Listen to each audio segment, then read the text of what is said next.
Saudara, setelah melakukan OTT dalam kasus suap proyek pembangunan jalan, KPK menyebut sistem pengadaan barang dan jasa di Sumatera Utara masuk kategori merah. Capaiannya hanya 57%. Apakah ini artinya sistem di Sumatera Utara rentan atau rawan praktik korupsi? Kita ulas bersama Wakil Ketua KPK periode 2015-2019, sudah ada Bang Laude M. Syarif, serta anggota Komisi 11 DPR RI, sudah ada Pak Fatih. Selamat malam Pak Fatih. Bang Laude, terima kasih sudah bergabung bersama kami di Sapa Indonesia Malam. Bang Laude, kalau kita lihat kategori merah, capaiannya hanya 57%. Ini kalau Anda membacanya, apa yang sebenarnya bisa dijadikan indikator? Ya, jadi pertama sebenarnya Sumatera Utara ini bukan hal baru ya. Waktu saya di KPK, Sumatera Utara itu kita jadikan sebagai daerah yang paling rentan korupsi. Karena ada dua gubernur sebelumnya, Samsul Arifin sama Gatot Pujo Nugroho itu pernah juga terlibat korupsi.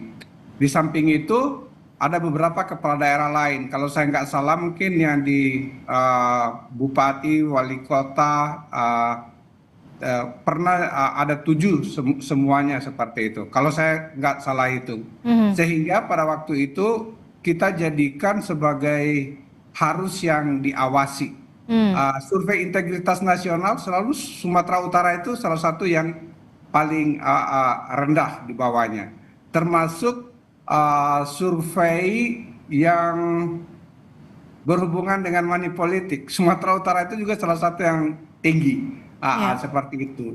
Khusus untuk pengadaan barang dan jasa, memang pengadaan barang dan jasa itu salah satu yang paling rawan. Dari semua kasus di KPK, yang paling banyak itu adalah kasus suap, dan suapnya nomor 2 itu kasus suap yang berhubungan dengan pengadaan barang dan jasa. Oleh karena itu, mungkin perlu kita kaji lagi bahwa e-katalog itu sebenarnya sangat bagus, tetapi tidak menutup kemungkinan bahwa setelah menang tidak terjadi transaksi suap menyuap di dalam pengadaan barang dan jasa.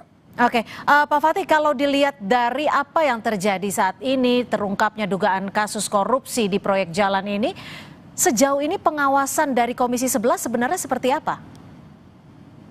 Ya, tentu kalau Komisi 11 kan mengawasi dalam konteks LKPP ini merupakan mitra kerja kami. Ya. Sehingga setiap rapat dengan LKPP kita pastikan bahwasanya proses-proses di dalam lelang, khususnya lelang elektronik ini, jangan sampai ada celah.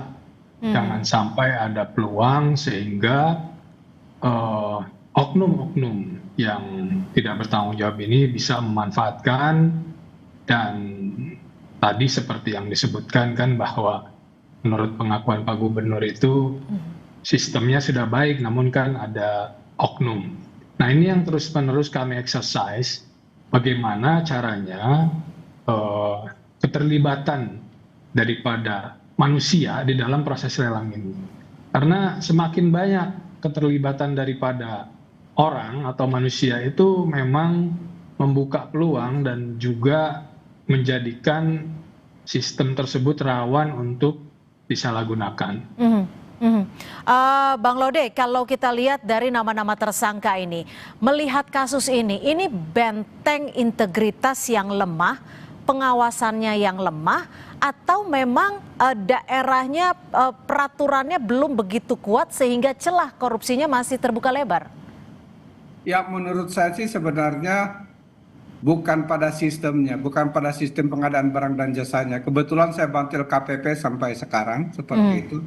Jadi walaupun sudah sangat ketat, misalnya kalau e-procurement sama e-katalog itu dijalankan sebagai apa adanya, itu sebenarnya akan bisa mengurangi risiko-risiko korupsi.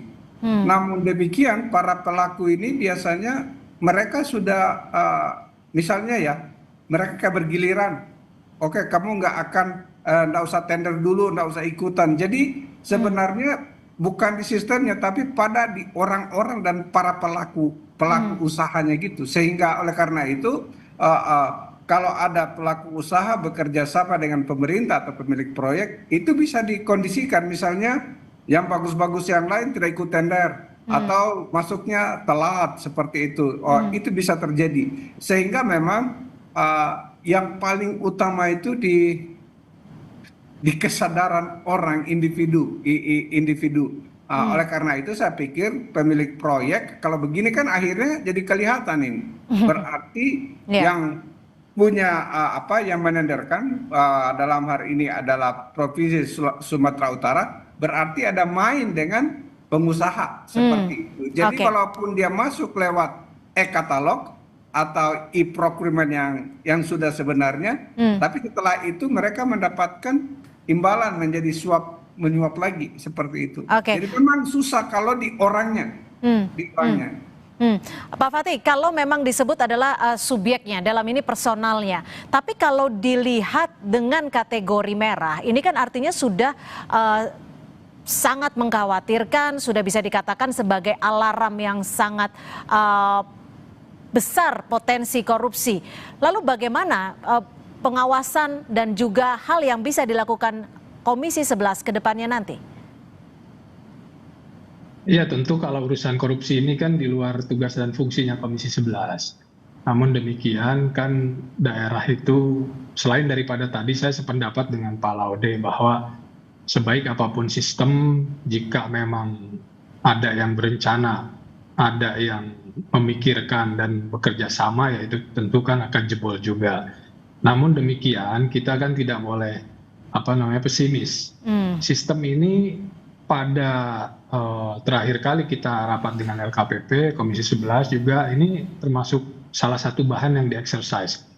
Bagaimana bukan hanya tadi yang sudah dielaborasi oleh Pak Laude, bahkan kadang-kadang terkait dengan harga, terkait dengan spesifikasi. Nah itu juga hal-hal yang terus kami coba untuk sempurnakan. Setiap ada kejadian itu kan tentu ada pelajaran yang bisa dipetik. Nah terkait dengan ini tentu akan menjadi bahan pembelajaran sehingga kami dari Komisi 11 bersama-sama dengan mitra dalam hal ini LKPP ya tentu akan berusaha untuk bagaimana ke depannya ini sistem bisa lebih baik lagi. Tadi Pak Laude sudah menyebutkan juga bahwa secara umum LPSE ini kan memang sudah baik. Namun ya saya ingin kita tambahkan sedikit ya. Silakan. Khusus untuk Sumatera Utara karena memang selalu di bawah rata-rata nasional. Memang mungkin kayaknya Komisi 11 perlu sering-sering ke sana, Pak. Karena memang pengawasannya harus lebih ketat dengan tempat wilayah-wilayah lain ya. Salah satu pengadaan barang dan jasa yang bagus. Saya nggak mau banding-bandingkan ya, tetapi Surabaya itu salah satu yang bagus seperti itu. DKI Jakarta. Jadi mereka itu bahkan sudah e-planning, e-budgeting. Tapi gini Bang Laude, kalau Anda melihatnya seperti itu, lalu apa sebenarnya yang menjadi akar permasalahan? Apakah bisa dirunut ke belakang siapa-siapa saja yang bisa mempertanggungjawabkan kasus ini? Jadi kalau menurut saya yang ke belakang itu kurangnya keinginan pemerintah Sumatera Utara ya, baik itu DPR-nya, DPRD maupun dengan gubernur dan seluruh yang di bawahnya di daerah tingkat 2. Karena itu Medan itu atau Sumatera Utara itu kan provinsi yang harusnya sejajar dengan provinsi-provinsi di Jawa. Itu pokoknya yang paling canggih lah seharusnya. Kalau di luar Jawa itu Sumatera Utara dan Sulawesi Selatan selalu. Tetapi Sumatera Utara ini selalu agak di bawah itu. Tapi Bang Laude, kalau dari pengalaman Anda, skor ini biasanya per berapa tahun sih, Bang Laude? KPK itu dulu melakukan survei itu setiap 2 tahunan kalau nggak salah. Nggak tahu sekarang ya. Nggak tahu kalau KPK yang dulu, tetapi di zaman kami itu seperti itu. Tapi kalau melihat sudah seperti ini, sudah istilahnya raport merah, alarm, kategori merah, dari Pemprov sendiri apa yang bisa dilakukan? Iya, satu tadi itu seperti yang dikatakan oleh Pak Fatih bahwa satu Pemprov sendiri semua mengikuti tata kelola pengadaan barang dan jasa yang baik. Ya, termasuk dari gubernurnya ya, Bobi Nasution. Oleh LKPP. Yang nomor 3 sebenarnya ada juga tuh pantauan setiap hari dari Korsub Pencegahan KPK. Dan di situ sebenarnya maksudnya pemerintah Sumatera Utara itu tidak perlu mikir-mikir karena ada yang hijau, ada yang kuning atau yang merah, itu bisa dilihat di dashboard pencegahannya KPK. Jadi tinggal menambal aja semua yang rusak-rusak itu. Tapi itu. Kalau sudah ada skor-skornya itu, kalau para pelakunya itu tidak mau berubah, which is itu pilihan orang per orang, nah itu yang menjadi sulit. Kalau Anda tadi sebut, ini seharusnya tidak sulit karena sudah ada tanda-tandanya, sudah ada poin-poinnya. Harusnya Gubernur Bobi seperti apa? Ya, Pak Bobi Nasution ya harusnya mengikuti semua rekomendasi yang sudah misalnya nih ya, sekarang 53. Kalau 53 itu kan kalau sekolah itu nggak lolos ya. Jadi dia harusnya di atas 70-an, bahkan dia harus di atas rata-rata nasional. Karena apa? Sumut itu adalah provinsi yang jauh lebih besar dibanding provinsi lain. Dia yang terbesar, bahkan termodern di Sumatera, di Pulau Sumatera seperti itu. Pak Fatih, kalau tadi Bang Laude sudah menyinggung sedikit bahwa ini kategorinya kerap kali mengkhawatirkan, merah. Apakah nantinya akan lebih sering untuk ke Sumatera Utara sendiri? Saya pikir semua provinsi, semua daerah ini wajib ya. Tadi sudah diterangkan panjang lebar oleh Pak Laude bahwasanya kita harus lebih serius di dalam mengelola anggaran daerah.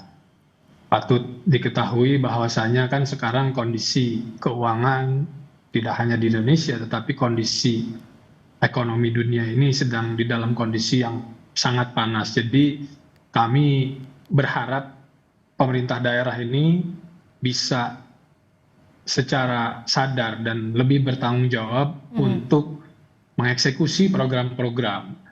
Saya yakin kalau program-program semuanya baik, tapi kembali lagi kepada para pelaksana ini kan gitu. Nah tentu kami di Komisi 11 ini ya ada tugas dan fungsi, Mbak, kalau terkait dengan penegakan hukum kan itu mungkin di luar Komisi 11 ya. Namun yang bisa kami lakukan mungkin terkait dengan bagaimana LKPP ini nanti ke depannya mungkin bisa memberikan masukan, kita exercise kembali sehingga kejadian serupa. Saya tadi sepakat dengan Pak Laude bahwa sebagaimanapun sistem bagus, kalau orang yang nggak benar ya pasti ada celah juga. Tapi ya kita wajib untuk terus melakukan penyempurnaan dan kalau saya boleh memberikan saran sih mungkin lebih melibatkan publik di dalam pengawasannya. Transparansi lebih dibuka ruang bagi masyarakat. Lebih menyeluruh artinya ya, dan peran setiap pihak termasuk publik juga sebagai pengawas. Terima kasih Pak Fatih, anggota Komisi 11 DPR RI, dan juga Bang Laude M. Syarif dari Wakil Ketua KPK periode 2015 hingga 2019. Selamat malam. Selamat malam.